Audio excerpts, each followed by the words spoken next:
ఈరోజు ఉదయం మా ఇంట్లో ఈ అందరి పేర్లు చెప్పి టైం వేస్ట్ చేయదలుచుకోలేదమ్మా. ఈరోజు మా ఇంట్లో ఉదయం ఒక కేక్ కట్ చేయించాను. మా పాప అడిగింది, నాన్న ఈ ఇంట్లో ఏంటి అలా బర్త్డే అని. ఎవరిది కాదు కదా అండి, అమ్మ ఒక సూర్యుడి పుట్టినరోజు, ప్రపంచాన్ని వెలిగించే ఒక చంద్రుడి పుట్టినరోజు, ప్రపంచానికి తన ఖ్యాతితో తెలుగు వారిని చిరస్థాయిగా రాబోయే తరాలకు అందించిన ఒక మహోన్నత వ్యక్తి పుట్టినరోజు, ఒక నిజాయితీపరుడు పుట్టినరోజు, ఒక నీతివంతుడు పుట్టినరోజు, ఒక ధర్మాత్ముడు పుట్టినరోజు, తెలుగు ప్రజల కోసమే తన జీవితాన్ని అంకితం చేసిన మహానుభావుడు పుట్టినరోజు. 75 సంవత్సరాల కిందట నా శ్రీ వెంకటేశ్వర స్వామి ఆశీస్సులతో అమ్మనమ్మ కడుపును పుట్టిన ఓ ముద్ద బిడ్డ పుట్టినరోజు అమ్మ. ఆయన దేశానికి సేవ చేయడానికి వచ్చాడు. ప్రజల కోసం ప్రగతి కోసం ప్రజలందరి కోసం తన నాయకుడై ఇంతింతై ఒడిడింతై తన జాతిని, తెలుగు జాతిని, తెలుగు వారిని, తెలుగు కీర్తిని, తెలుగు ప్రజలని, తెలుగు యువకులని అందరికీ అన్నై తండ్రై దేవుడై ముందుకు నడిపిస్తున్న మహోన్నత వ్యక్తి జన్మదినోత్సవం అమ్మ. ఇది మనందరికీ సంక్రాంతి, దీపావళి, దసరా అన్ని పండుగలాగో అంతకంటే పవిత్రమైన పండుగమ్మ చంద్రబాబు గారి పుట్టినరోజు అని చెప్పా. సంతోషంతో అనిపించింది. చంద్రబాబు నాయుడు గారు ఈరోజు అందరం ప్రతి పేపర్లో ప్రతి యాడ్లు అబ్బా చంద్రబాబు గారు అయ్యా చంద్రబాబు గారు తెగబోడుతున్నారు. కానీ ఇప్పుడున్న పదవులు అనిపిస్తున్న నాయకులారా, తెలుగుదేశం మేధావులారా, పగలుంటది రాత్రి ఉంటది, కష్టం ఉంటది సుఖం ఉంటది.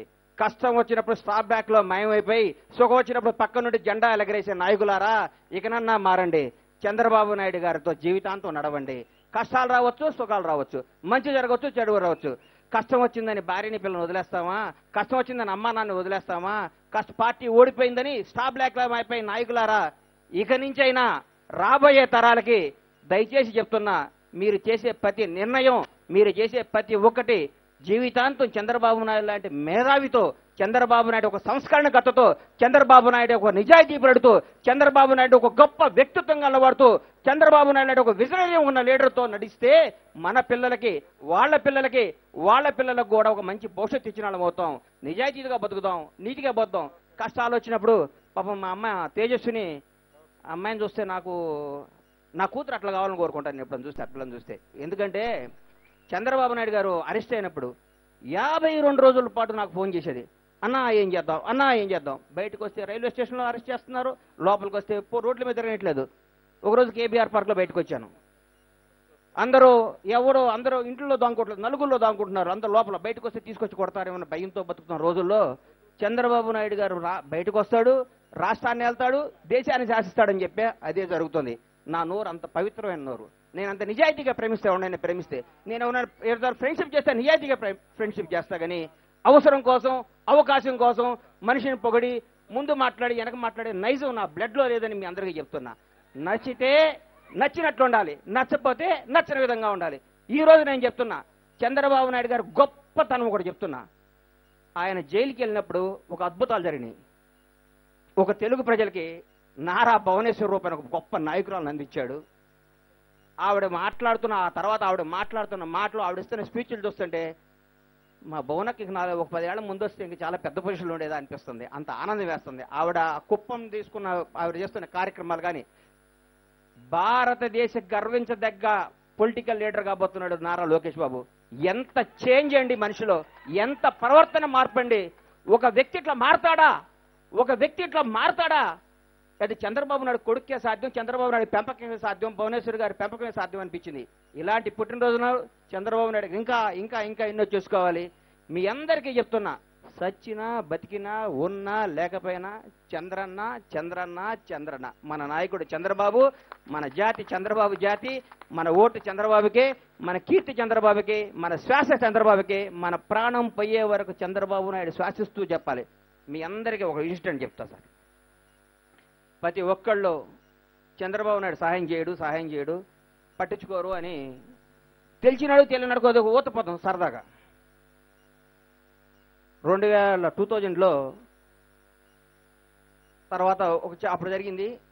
మార్చి 26వ తారీఖు నాడు, మొన్న మార్చి 23వ తారీఖు నాడు నేను ఒక 5 సంవత్సరాల నుంచి ఒక చిన్న సమస్యతో స్ట్రగుల్ అవుతున్నా. ఎవరికి చెప్పలేను, ఎక్కడో ఇరుక్కోకుండా. మార్చి 30వ తారీఖు డేట్ అయిపోద్ది, అంటే దాదాపు 15 రోజుల ముందు. లాస్ట్ సహాయం చేస్తాను ఒక పెద్ద ఆయన, గణేష్ ఇప్పుడు కుదరదు, చాలా ఇబ్బంది అవుద్ది అన్నాడు. సరే ఇంటికి వచ్చి ఆదివారం 23వ తారీఖు నాడు నిద్రపోయా. 4 మా భార్య, బావా ఎందుకు టెన్షన్ పడతావు, ఏదైతే అదవుతులే అంది. అని ఒకసారి సార్ని అడగొచ్చు కదా అంది. సార్ని పోయి, ఇప్పుడు ఆయన ముఖ్యమంత్రి, ఆయన పోయి నేనేం అడిగాను చెప్పు అన్నా. ఒకసారి ట్రై చేయండి. నేను మా రాజగోపాల్కి ఫోన్ చేశా, అన్నా నేను సార్ని కలవాలి అని. రేపు వచ్చి విజయవాడ వచ్చి కలువు అన్నారు. అరే రేపు పొద్దున కల్లా ప్రాణం పోద్దా, ఇవాళ కలవాలి అన్న. 15 నిమిషాల్లో ఫోన్ చేసి సార్ 6:30కి రమ్మన్నారని చెప్పారు.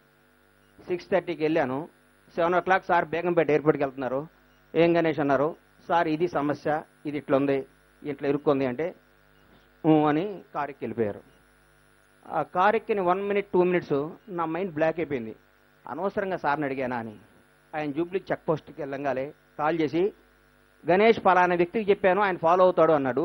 2వ రోజు 10ంటికల్లా నా సమస్య సాల్వ్ అయిపోయిందండి. 7 years నుంచి నేను సాల్వ్ చేసుకున్న సమస్య ఒక మాట, అది నమ్మకం, అది నిబద్ధత.